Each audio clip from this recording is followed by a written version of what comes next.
Hello നമസ്കാരം. ഏറ്റവും പുതിയ സിനിമാ വിശേഷങ്ങളുമായി പുതിയൊരു വീഡിയോയിലേക്ക് എല്ലാവർക്കും സ്വാഗതം. നിവിൻ പോളിയുടെ ഏറ്റവും പുതിയ മലയാള സിനിമ ബേബി ഗേൾ അങ്ങനെ ഇന്ന് തിയേറ്ററിലെത്തിയിരിക്കുകയാണ്. ചിത്രം സംവിധാനം ചെയ്തിരിക്കുന്നത് ഗരുഡൻ എന്ന സിനിമ സംവിധാനം ചെയ്ത അരുൺ വർമ്മയാണ്. നിർമ്മാതാവ് എന്ന് പറയുന്നത് ജസ്റ്റിൻ സ്റ്റീഫനാണ്, അതായത് മാജിക് ഫ്രെയിംസ്. പിന്നെ സിനിമയുടെ തിരക്കഥ തയ്യാറാക്കിയിരിക്കുന്നത് ബോബി സജ്ജയ് എന്നിവരാണ്. വളരെ മികച്ച തിരക്കഥാകൃത്തുക്കളാണ്. നേരത്തെ എൻ്റെ വീട് അപ്പു, അതുപോലെ തന്നെ നോട്ട് ബുക്ക്, പിന്നെ ട്രാഫിക് എന്ന സിനിമ, ഇതൊക്കെ എഴുതിയത് ഇവരാണ്. നിവിൻ പോളിക്ക് അഭിനയിച്ചിരിക്കുന്ന മറ്റ് താരങ്ങളെന്ന് പറയുന്നത് ലിജോ മോൾ ജോസ്, അഭിമന്യു തിലകൻ, സംഗീത് പ്രതാപ് എന്നിങ്ങനെയാണ്. ക്യാമറ വർക്ക് ചെയ്തിരിക്കുന്നത് ഫൈസ് സിദ്ദീഖാണ്.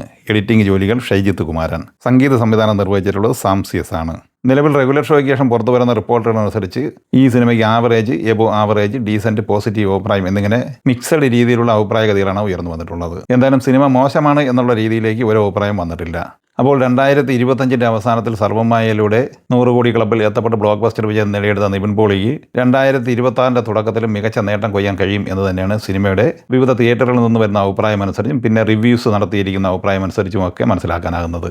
അതേസമയം സിനിമയുടെ ബുക്കിംഗുമായി ബന്ധപ്പെട്ട് ഇന്നലെയൊന്നും ഈ സിനിമ ബുക്ക് മൈ ഷോയിൽ ട്രെൻഡിങ്ങിൽ ഇടം പിടിച്ചിരുന്നില്ല. പ്രീസെയിലൊക്കെ വളരെ ശോകമായിരുന്നു. സിനിമയുടെ ആദ്യ ദിവസത്തെ കേരളത്തിലെ പ്രീസെയിൽ 28,60,000 രൂപയും കർണാടകയിൽ 6,25,000 രൂപയുമായിരുന്നു. തമിഴ്നാട്ടിൽ 2,15,000 നേടിയ ഈ സിനിമ ഇന്ത്യയിലെ മറ്റ് സംസ്ഥാനങ്ങളിൽ നിന്ന് 1,60,000 രൂപയും പ്രീസെയിലായി നേടിയെടുത്തിരുന്നു. ഇന്ത്യൻ പ്രീസെയിലെ ആദ്യ ദിവസം 38,60,000 കളക്ട് ചെയ്ത ഈ സിനിമ വേൾഡ് വൈഡ് പ്രീസെയിലായി നേടിയെടുത്തത് 47,40,000 രൂപയായിരുന്നു. അതായത് വേൾഡ് വൈഡ് പ്രീസെയിലെ ആദ്യ ദിവസം 50 ലക്ഷം തികച്ച് ഈ സിനിമയ്ക്ക് കിട്ടിയിരുന്നില്ല. എന്നാൽ നിലവിൽ ബുക്ക് മൈ ഷോ പരിശോധിക്കുമ്പോൾ ഈ സിനിമയ്ക്ക് മണിക്കൂറിൽ 1,500-2,000 ടിക്കറ്റുകൾ വരെ വിറ്റഴിക്കുന്ന രീതിയിലേക്ക് ട്രെൻഡിങ് മാറിയിട്ടുണ്ട്.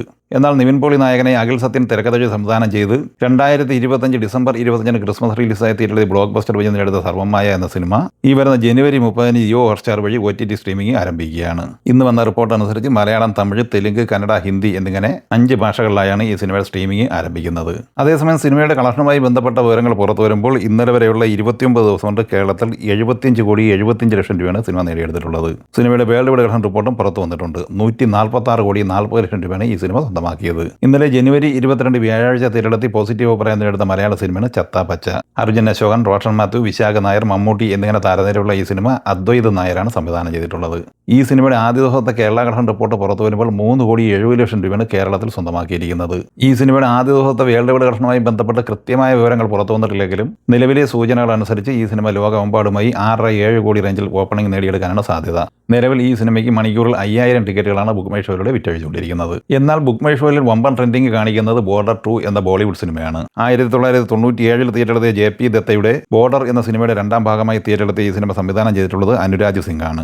സണ്ണി ഡിയോൾ, വരുൺ ധവൻ, ആഹാൻ ഷെട്ടി എന്നിങ്ങനെയാണ് പ്രധാന താരങ്ങൾ. ഹെവി പോസിറ്റീവ് അഭിപ്രായം നേടിയെടുത്തിരിക്കുന്ന ഈ സിനിമ ബുക്ക് മൈ ഷോയിൽ മണിക്കൂറിൽ 30,000-ന് മുകളിലാണ് ടിക്കറ്റുകൾ വിറ്റുകൊണ്ടിരിക്കുന്നത്. വിവിധ ഭാഷകളിലായി ഇന്നലെയും ഇന്നുമായി തിയേറ്ററിലെത്തിയ സിനിമകൾ കണ്ടവർ നിങ്ങളുടെ അഭിപ്രായങ്ങൾ പങ്കുവയ്ക്കുക. വീഡിയോ ഇഷ്ടമായി ലൈക്ക് ചെയ്യുക. നമ്മുടെ ചാനൽ സബ്സ്ക്രൈബ് ചെയ്യുന്ന കാര്യം കൂടി പരിഗണിക്കുക.